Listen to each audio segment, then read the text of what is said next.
Ben Domenech joins me to talk about this crowded field. Ben, of course, is the editor at large of the Spectator and a Fox News contributor. Good Friday to you, Ben. How are you? I'm doing well, Hugh. And look, I was a little surprised by that news regarding Rick Scott. I've reached out to a couple of people who were in his circle. One thing that I would say that is a little interesting is that was reported obviously by Maggie Haberman and Jonathan Swan in the New York Times. They don't they are not typically the route for Rick Scott to tease anything. And so that just as an indication to me of how serious this is, I think that there are definitely people who want to have that story out there, indicating that Ron DeSantis has sort of failed to launch. But I'm not sure that that's actually coming from Rick Scott or his people. Well, I did reach out last night to the guy who has always been my guy, to Rick Scott, and he said, "Stand by, nothing to tell you." I'm just putting it out there because it's a headline. That would make a baker's dozen, and that screws up the stage. Ben, do you think President Trump makes it to the primaries as a candidate? Oh, I'm sorry. Yes, absolutely. I certainly think that we're going to have a situation here with the overwhelming story being the focus on Trump and everything related to his legal challenges and issues like that. But in terms of what we can expect, as the dominant narratives of this cycle, I think it's unavoidable that this is going to be the focus. And So just my given the guy in Miami, who I will call Rusty Ricardo, you may know him, Ben, but I refer to him as Rusty Ricardo, tells me that that's a rocket docket. Judge Cannon wants it to go. She wants it done. She wants to get rid of the cloud over her name. I have Jay Weaver from the Miami Herald coming up this hour. Do you expect to see the president on trial in the fall? No, I don't. I think that there's going to be a slowdown, and I think that rocket docket is not going to play out the way that people necessarily want it to. I know it has that reputation, and I know that I certainly think that there's an interest in moving with speed. But there's so many different factors here that I think lend itself to being slowed down in terms of the process as it plays out. And I think that there's more evidence that we have to anticipate is going to come out. In additional filings that I think are going to be made. This is not just the end of the story. It's not just that they're going to go in with just what we know they already have. We already have the indication that there are perhaps multiple interviews that are going to be a factor here. And the back and forth over this, I think, is going to be something that just dominates the news cycle. Frankly, to the benefit of the focus being on the former president, and really preventing the ability of other candidates to talk about issues that are unrelated to him. I don't know if you saw the back and forth that Ron DeSantis had just the other day in North Augusta and South Carolina, with a number of different people asking him questions for a significant period of time all over the map. I mean, covering everything from infrastructure to nuclear power to marijuana decriminalization to transports, etc. And he showed quite the facility to handle all of those different things, and yet that's not the type of thing that's going to be covered today. It's going to be all about the legal woes, either of the former president or, frankly, the current president and his son. Ben, has it occurred to you yet that we haven't had a presidential candidate or a president in a long time who is nimble? God love W, my favorite president of my lifetime. He wasn't nimble with the press. President Trump was a blunt force object in a meteor strike with the press.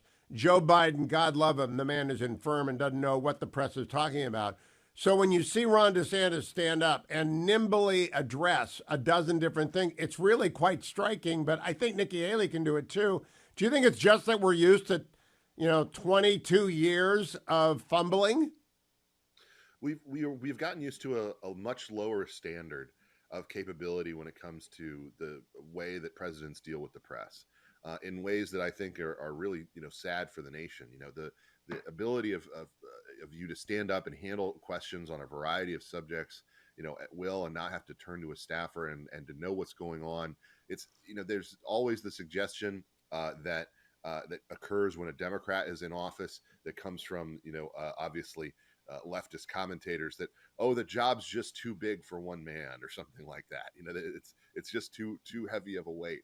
And yet we've had people do this job over the years. So obviously it's a demanding job, but I do think that we've accepted a lower standard when it comes to people's capability to deal with complex issues and to handle them in a forthright manner with the American people and with the media that asks them questions.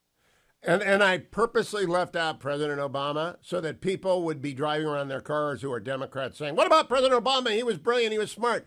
In fact, President Obama was awful with the media. He would take an hour and a half press conference and make it into 6 questions and would never answer the question. Not nimble, not what you're talking about with DeSantis or Nikki Haley or Tim Scott. He just went on monologues that had nothing to do with the substance. Do you remember it the way I do? Oh, absolutely. And this is the other thing that people far too often they confuse different types of abilities with being able to handle the media and that type of thing. It's absolutely true that Barack Obama can give a speech at a distance from a crowd and inspire them, but that's a completely different set of skills than being able to stand up there and take rapid fire questions and handle them. And one of the things that I think is really a challenge in this moment for this field is you have so much of the oxygen in the room being taken up by these stories that really don't have a lot to do with Americans and their lives. There's so much concern out there in the country about all these issues, and it's not just confined to Republicans and conservatives. The direction of the country, the failure of our institutions, and frankly, the lack of confidence in the direction that we're headed is very palpable. You see it, not just in sort of the polls about the way people say that they feel, but you also see it in, frankly, the declining birth rate in America. You see it in the decline, among the kind of faith that people have in the type of future that they're bringing their children into. And that's something that I think is actually true regardless of ideology. It says something about the nature of the country. And I think that we want to get back to a point where we have leaders who can inspire us to believe that that tomorrows are going to be better than yesterday. And instead, we are just stuck in this nostalgia loop, that we're going to go back and reverse course and, go back to some time that's non-existent time when everything was perfect. I'm And just you tired can't, of it, frankly. I think a lot of yeah. Americans are. You can't get there until you have a president who will engage meaningfully with everybody in the country. Yesterday, President Obama sat down for an endless interview with Christiane Amanpour. Once again, a complete Bobo doll for the president. And I compare that with Bret Baier, who's a real journalist who did a superb job, as well a job of interviewing former President Trump as I've seen in an hour.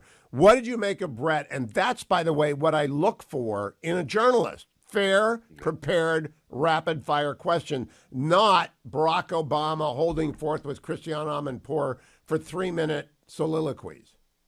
Yeah, no, that Obama interview was insulting on so many different levels, but also because he has diminished so much since he left the office of the presidency. I think he's had such a terrible run, but you get the sense that they're going to go from that interview and go have lunch and drink white wine together, as opposed to Bret, where, the thing that is so powerful about Bret, and I say this as someone who, both works with him, obviously I'm biased, but one of the reasons he's the best in the business is that when he confronts people, he doesn't give them gotcha questions. He asks them a question, and then it leads naturally into the follow-up. He asks the president, what we can expect that he would take from his prior time to apply it to the next White House. And then he follows it up by saying, well, but there are all these people who worked with you who are now opposing you openly, or who you are insulting openly. You have these terrible relationships with all these people who you sold as being, hiring the best people. What's going to be different this time around? And I felt like that was just a basic factual question. I've had it on my own mind about what kind of people are going to want to work in a cabinet, understanding that when they eventually leave, he's going to torch you one way or the other. And that's the kind of thing that I think is important to have in today's journalistic roster. And unfortunately, there's far too little of it. And it wasn't argumentative, Ben. He didn't argue. He just asked. He listened and he asked good follow-ups. Yeah, and I think that's the thing. So many journalists, they get into that seat across from the former president, or even when he was president, and they just get locked into an argument with him. And instead, I think that Bret, especially when the president starts to repeat himself, when he sort of gets in one of those mantras, I think it's important to kind of shift him to the next topic, because otherwise, Yeah, you got to throw a log on the track. That's what I call it. You got to put a track on the front of the train and make the train stop. Ben Domenech, B Domenech on Twitter, editor at large for the Spectator, and of course Fox News contributor extraordinaire. Thank you, Ben. Have a great weekend.